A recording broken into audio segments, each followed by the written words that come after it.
Hello everyone, जय हिंद। आज 27 जून 2024 और 27 जून 2024 से बनने वाले सभी इंपॉर्टेंट क्वेश्चन को आज की इस वीडियो में मैं डिस्कस करने वाली हूं। तो बिना किसी देरी के शुरू कर लेते हैं वीडियो। लेकिन उससे पहले मैं आप सभी को बताना चाहती हूं कि आज जो है वो कल्याणी मैम की तबीयत ये ठीक नहीं है, तो इसीलिए आपकी क्लास मिस ना हो तो आज की करंट अफेयर ये मैं आपके साथ डिस्कस करने वाली हूँ। तो अब बिना किसी देरी के शुरू कर लेते हैं वीडियो, और उससे पहले हम कर लेते हैं लास्ट क्लास का रिविज़न। तो देखिए, लास्ट क्लास में हमने डिस्कस किया था कि जब जगत प्रकाश नड्डा, जिनको हम जेपी नड्डा के नाम से भी जानते हैं, वो राज्यसभा में सदन का नेता इन्हें नियुक्त किया गया है। इसके अलावा इन्होंने अभी राष्ट्रीय स्टॉप डायरिया अभियान 2024 का भी शुभारंभ किया है। इसके अलावा जो कोझिकोड शहर है, इसको आधिकारिक तौर पर अभी भारत का पहला यूनेस्को साहित्य का शहर ये घोषित किया है। इसके अलावा वर्ल्ड क्राफ्ट्स काउंसिल ने अभी हाल ही में श्रीनगर को वर्ल्ड क्राफ्ट सिटी का टैग यहाँ पर प्रदान किया है। फिर खबरों में रही जो नेट्रॉन झील है वो स्थित है तंजानिया में। इसके अलावा केरल राज्य ने अभी हाल ही में अपना राज्य का जो नाम है केरल, इसको बदलने का प्रस्ताव ये पारित किया है। फिर एसबीआई ने 2024-25 में लगभग 400 शाखाएं ये खोलने की घोषणा की है। फिर 64वीं अंतर्राष्ट्रीय चीनी संगठन परिषद की बैठक ये हुई है नई दिल्ली में। और भारत का पहला कोयला गैसीकरण पायलट प्रोजेक्ट ये शुरू हुआ है झारखंड में। और पर्यटक के रूप में अंतरिक्ष की यात्रा करने वाले पहले भारतीय ये बन गए हैं गोपी चंद थोटाकुरा। तो ये भी आपस में ध्यान रखिएगा। तो ये था आपका लास्ट क्लास का रिवीजन। अब हम कर लेते हैं आज की क्लास की शुरुआत। तो देखिए, आज की क्लास का जो सबसे पहला क्वेश्चन है जो हम डिस्कस करने वाले हैं ये है कि हाल ही में 18वीं लोकसभा के अध्यक्ष ये कौन चुने गए हैं। तो देखिए, जैसा कि आप सभी जानते हैं कि रिसेंटली अभी चुनाव हुए थे, इलेक्शन हुए, उसके बाद रिजल्ट आया, कैबिनेट बना। इसके अलावा जो अभी लोकसभा है उसके जो अध्यक्ष चुने गए हैं वो 18वीं लोकसभा के जो अध्यक्ष हैं वो चुने गए हैं Om Birla. That is option number जो डी है, आप इसमें ध्यान रखिएगा। इमेज में आप देख सकते हैं ये है ओम बिड़ला जो कि चुने गए हैं 18वीं लोकसभा के अध्यक्ष। हालांकि इससे पहले जो 17वीं लोकसभा थी उसके अध्यक्ष भी कौन थे, वो भी जो ओम बिड़ला ही थे। ये भी आप इसमें ध्यान रखिएगा। तो देखिए, जैसे कि यहाँ पर लिखा हुआ है कि भारतीय जनता पार्टी के सदस्य और सत्तारूढ़ राष्ट्रीय जनतांत्रिक गठबंधन यानी कि एनडीए के उम्मीदवार ओम बिड़ला को 26 जून 2024 को 18वीं लोकसभा का फिर से अध्यक्ष चुन लिया गया है। और विपक्षी दल द्वारा वोटों की गिनती के लिए दबाव नहीं डालने के बाद उन्हें ध्वनि मत से यहाँ पर चुना गया है। 17वीं लोकसभा के स्पीकर भी यही थे और ओम बिड़ला लोकसभा अध्यक्ष चुने जाने वाले 17वें व्यक्ति हैं। तो ये आपस में ध्यान रखिएगा। अगर हम अदर ऑप्शन को डिस्कस करें तो देखिए, अभी मैंने डिस्कस किया कि जो जेपी नड्डा है वो राज्यसभा में सदन के नेता ये नियुक्त किए गए हैं। इसके अलावा अगर हम इनके पोर्टफोलियो की बात करें तो इनके पास स्वास्थ्य एवं परिवार कल्याण मंत्री और साथ ही में रसायन एवं उर्वरक मंत्री का मंत्रालय है। अमित शाह की बात करें तो इनके पास गृह मंत्री और ये सहकारिता मंत्री हैं। और राजनाथ सिंह की बात करें तो ये हमारे डिफेंस मिनिस्टर यानी कि रक्षा मंत्री हैं। तो आपको ध्यान रखना है 18वीं लोकसभा के अध्यक्ष चुने गए हैं ओम बिड़ला। और इसके अलावा जगत प्रकाश नड्डा, ये मैं आपको ऑलरेडी बता चुकी हूँ। अमित शाह जी ये हैं गृह मंत्री और राजनाथ सिंह ये हैं डिफेंस मिनिस्टर यानी कि रक्षा मंत्री। फिर हाल ही में इंटेलिजेंस ब्यूरो प्रमुख को 1 साल का सेवा विस्तार मिला है। इनका नाम क्या है? तो देखिए, इंटेलिजेंस ब्यूरो के प्रमुख हैं जिनका नाम है तपन कुमार डेका।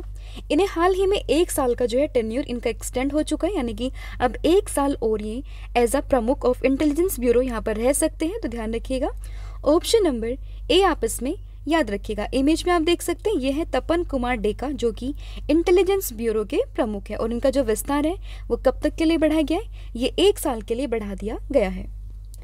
तो देखिए, प्रधानमंत्री नरेंद्र मोदी की अध्यक्षता में कैबिनेट की नियुक्ति समिति ने इंटेलिजेंस ब्यूरो के मौजूदा महानिदेशक जिनका नाम है तपन कुमार डेका को 1 साल के सेवा विस्तार को मंजूरी दे दी है। और ये अब 30 जून 2025 तक अपने पद पर बने रहेंगे। अरविंद कुमार की सेवानिवृत्ति के बाद तपन कुमार डेका को 2022 में 2 साल की अवधि के लिए आईबी के महानिदेशक के रूप में नियुक्त किया गया।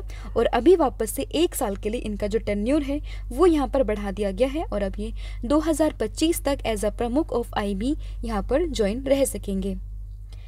इसके अलावा अदर ऑप्शन को अगर हम डिस्कस करें तो दिनेश कुमार खरा की बात करें तो ये SBI के चेयरमैन है, ये आप इसमें ध्यान रखिएगा। नीना सिंह की बात करें तो CISF की ये पहली महिला प्रमुख है, तो ये आप इसमें ध्यान रखिएगा। और धनंजय यशवंत चंद्रचूड़ यानी कि DY चंद्रचूड़ की बात करें तो रिसेंटली ये हमारे चीफ जस्टिस ऑफ इंडिया है, तो ये भी आप इसमें ध्यान रखिएगा। अगला क्वेश्चन है आपका, हाल ही में किस राज्य सरकार ने NEP के तहत राज्य के सभी जिलों में एक प्रधानमंत्री उत्कृष्टता महाविद्यालय की स्थापना को मंजूरी दी है? तो ये मंजूरी अभी दी गई है मध्य प्रदेश में, दैट इज ऑप्शन नंबर जो D है वो आप इसमें ध्यान रखिएगा। तो देखिए मध्य प्रदेश में 1 जुलाई को सभी 55 जिलों में प्रधानमंत्री उत्कृष्टता महाविद्यालयों का उद्घाटन किया जाएगा और मुख्यमंत्री जो है मध्य प्रदेश के डॉक्टर मोहन यादव ने नई ड्रोन नीति की घोषणा की और विमानन, कृषि और AI रोजगार अवसरों के लिए शिक्षण बढ़ाने पर जोर दिया। प्रत्येक कॉलेज में पारंपरिक भारतीय ज्ञान का केंद्र भी स्थापित किया जाएगा। इसके अलावा पर्यावरण जागरूकता को बढ़ावा देने के लिए सभी सरकारी, गैर सरकारी और अनुदान प्राप्त कॉलेजों में शैक्षणिक उद्यान विकसित किए जाएंगे। तो आपको ध्यान रखना है ये जो बेसिकली हुआ है कि जहाँ पर प्रधानमंत्री उत्कृष्ट महाविद्यालय का उद्घाटन होगा ये होगा मध्य प्रदेश राज्य में, तो ये आप इसमें ध्यान रखिएगा। अब यहाँ पर बात आई है मध्य प्रदेश की, तो इसकी राजधानी है भोपाल। मुख्यमंत्री की बात करें तो यह है मोहन यादव और राज्यपाल की बात करें तो यह है मंगू भाई पटेल। लोकसभा सीटों की बात करें तो यह है 29 और राज्यसभा सीटों की बात करें तो यह है 11। अगर कुछ और करंट अफेयर को अगर हम डिस्कस करें तो रानी दुर्गावती टाइगर रिजर्व, ये 54वां टाइगर रिजर्व बना है, कहाँ पर स्थित है? ये है आपका मध्य प्रदेश में। ग्वालियर को यूनेस्को द्वारा संगीत शहर के रूप में चुना गया। सांची जो है वो देश की पहली सोलर सिटी बनी है। नर्मदा लॉक ये अमरकंटक में प्रस्तावित है और सिकल सेल अनीमिया उन्मूलन पहल की शुरुआत ये हुई है शहडोल से, किसके द्वारा? प्रधानमंत्री नरेंद्र मोदी जी के द्वारा। अगला क्वेश्चन है, हाल ही में समाचारों में रहा खालूबार युद्ध स्मारक संग्रहालय भारत के क्षेत्र में स्थित है?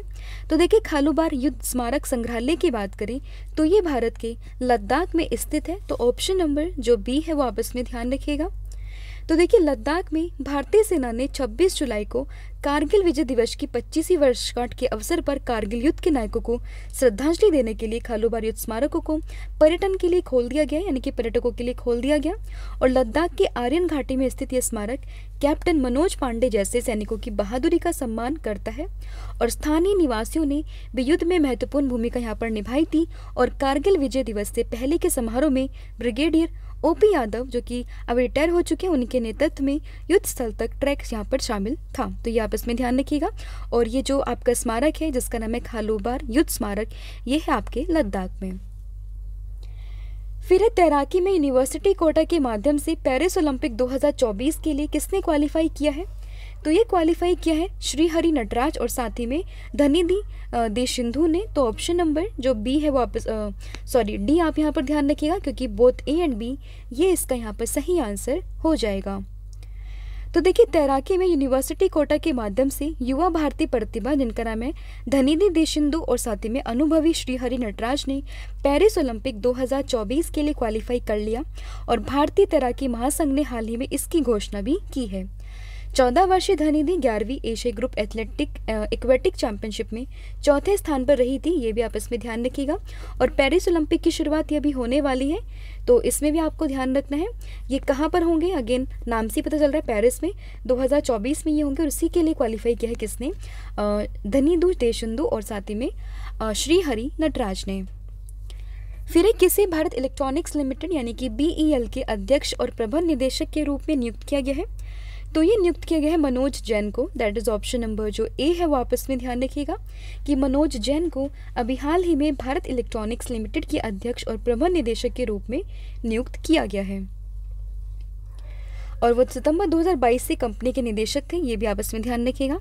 अगर हम बात करें भारत इलेक्ट्रॉनिक्स लिमिटेड की तो ये भारत सरकार के द्वारा रक्षा मंत्रालय के अधीन इसकी स्थापना की गई थी और स्थापना हुई थी कब? 1954 में। इसके मुख्यालय की बात करें तो ये कहाँ पर है? ये है आपका बेंगलुरु कर्नाटक में और इसे जो है नवरत्न का दर्जा प्राप्त है, ये भी आप इसमें ध्यान रखिएगा। अदर ऑप्शन को डिस्कस करें तो देखिए मनोज सोनी तो ये UPSC के चेयरमैन है, ये आप इसमें ध्यान रखिएगा। प्रदीप सिंह खरोला की बात करें तो देखिए अभी न्यूज़ में थे क्योंकि NTA का जो सीन हुआ है अभी कि नीट वगैरह का जो पेपर है लीक हुआ है, उसके बाद में जो उसके महानिदेशक थे सुभाष कुमार सिंह उनके हटाने के बाद, मतलब इनको सस्पेंड कर दिया गया, और उसके बाद में जो एनटी का अतिरिक्त प्रभार है किसे मिला है, ये मिला है प्रदीप सिंह खरोला को, तो ये आप इसमें ध्यान रखिएगा।